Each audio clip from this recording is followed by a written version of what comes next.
Belachara offers seniors beautiful apartment living.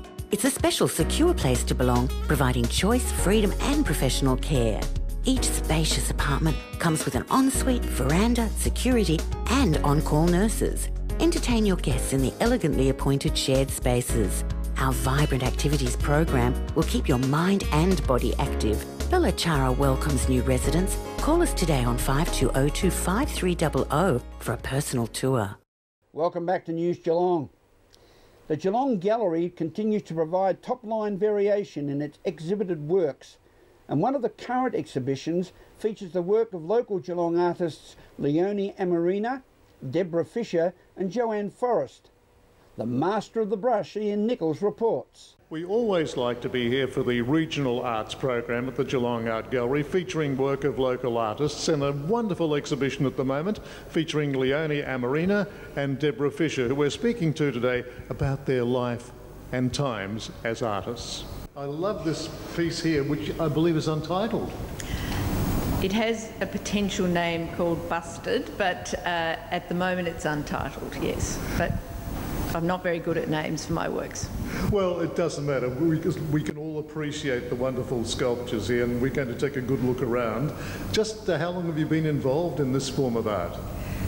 Sculpture since when I first came to Geelong in about '96. I went down to the Fine Arts School down at the river with Paddy Semler, and we were exposed to sculpture down there. And from then on, that's really all I've done.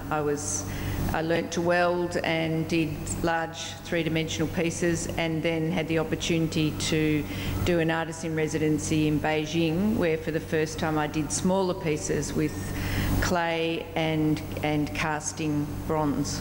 I hope to go a little different direction than my usual work, which, as I say, is with found metal. So I hope to do more of this casting work and more organic work than what I would normally do. A lot of the materials here have been virtually discarded, and you've been able to reclaim them?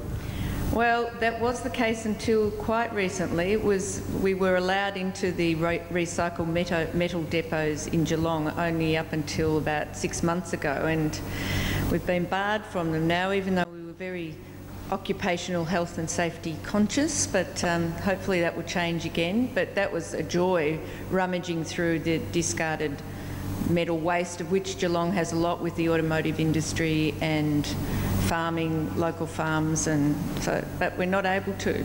So that's been a terrible disappointment. The other side of this regional art exhibition at the moment features paintings by Deborah Fisher. Horses, as you can see, but very special horses. They're part of the Rainbow Riders collection, if we could call it that. That's right. They're 4 ponies from the Rainbow Riders in Conowari that have riding for the disadvantaged in the Geelong region. Well, it's a very noble cause to start with. How did you get involved? Well, I've always loved the horses, and I featured a horse in my last exhibition, and it caused quite a stir, and I like a narrative, something behind the actual reason for painting. And the Rainbow Riders are struggling for sponsorship and funding, so I'm organising a fundraise with them later in the year of all the horses and ponies and animals that are out there. And just for the regional art program, I chose 5 large works to sort of highlight their plight. Taking a look at the latest regional arts program here at the Geelong Art Gallery, Ian Nichols for News Geelong. Thank you, Nico. Blokes' Day Out is a celebration of boys and men that brings together families to enjoy many activities.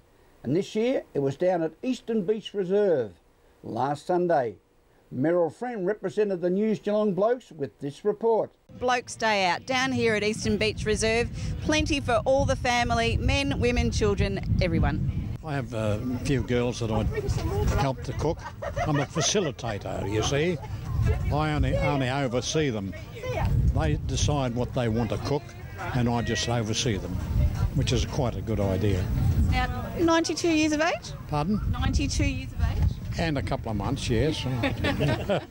Yeah. So what is it about the community kitchens that you enjoy so much? I just love the atmosphere, the environment.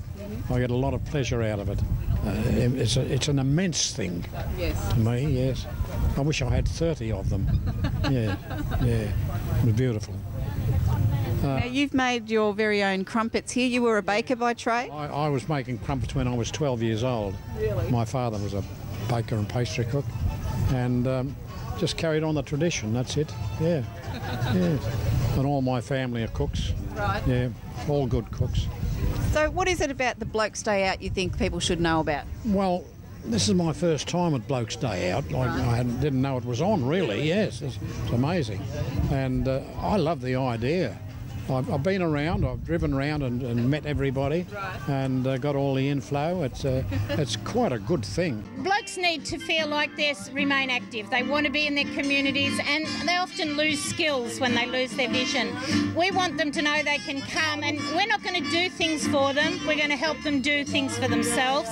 We show alternate ways, products, or just introduce them to opportunities, whether it's fishing or skiing out on the yachts, or whether it's coming in and doing craft work, volunteering, working on the radio. It may be that you'll come in to do one thing, but we might find another role that matches your skills, and we're looking to utilise people with all levels of skill, all age groups, short projects and long projects. So we can't function without volunteers. They help every area of our organisation. From Eastern Beach Reserve, Blokes Day Out, Meryl Friend, News Geelong. Thank you, Meryl. The effort is much appreciated. A free community-involved arts festival held outside the USA for the first time made its international debut right here in Geelong, as a Figment Arts Festival was brought to life in Geelong's Johnston Park. News Geelong was there to capture some of the very imaginative exhibitions. First time ever, you have, in our terms, you have allowed the Figment activities to come outside the USA. Absolutely, it's amazing. I'm just blown away by what we've done here and what Miriam's been able to do, and just bringing Figment to Geelong, Australia is phenomenal. Miriam, how hard was it to twist his arm? Oh. It was a little bit hard, but the thing is, he had to know that I meant it, you know? Yes. And I meant it. And so you set your mind to it and achieved. Where did the idea come from, David, as far as you're concerned, back in 2007?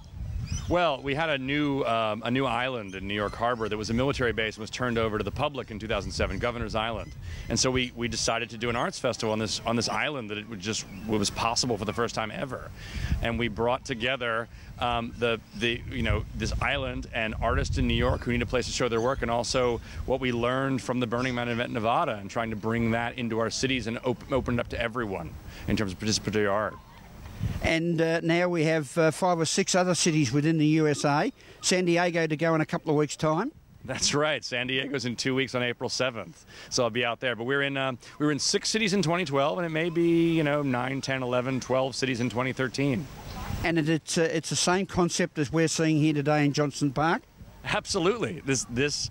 We always work with local artists and have a local team. It's very grassroots, but it's the same basic principles and concept and model that we're doing here that we do everywhere else we do it.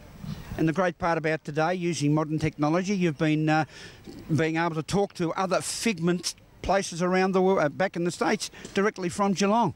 Absolutely. We just did a Ustream, a live stream for about a half an hour, 40 minutes, with all the other Figment teams working around the United States to make their events happen this year. And Miriam, that just shows the rest of the world, or particularly the United States of America, what a great place Geelong is. Exactly. We're in a beautiful park, we're in a beautiful city, we have a beautiful community, and we do beautiful things here. We're always having a bit of a puff after trying his hand at the hooping. And Tan is the expert. Tan, what's the actual trick in being able to hoop the hula hoop around your body? I think the trick with it is feeling the hoop on your body. So being a little bit connected to it. So as you give the hoop a bit of a push around, you want to feel it. So I think the natural instinct for people sometimes is to grab the hoop and to sort of thrust around and go crazy, but it's a bit of a minimal movement. So it's isolated. So if you're hooping on your tummy, it's a gentle push on the tummy. And if you're hooping on the hand, it's a gentle push of the hand. So it's isolated to where the hoop hits you. And yeah, you really want to feel it. So I think closing the eyes, feeling the hoop as it wraps around, and then a gentle push where it's at. Thank you, guys, and in particular to Miriam Fatala and the crew from Geelong's Figment. This is News Geelong as we head to a break, You can follow up on your favourite segment from News Geelong visiting www.youtube.com/guest, GEST media. We'll return with more news after this.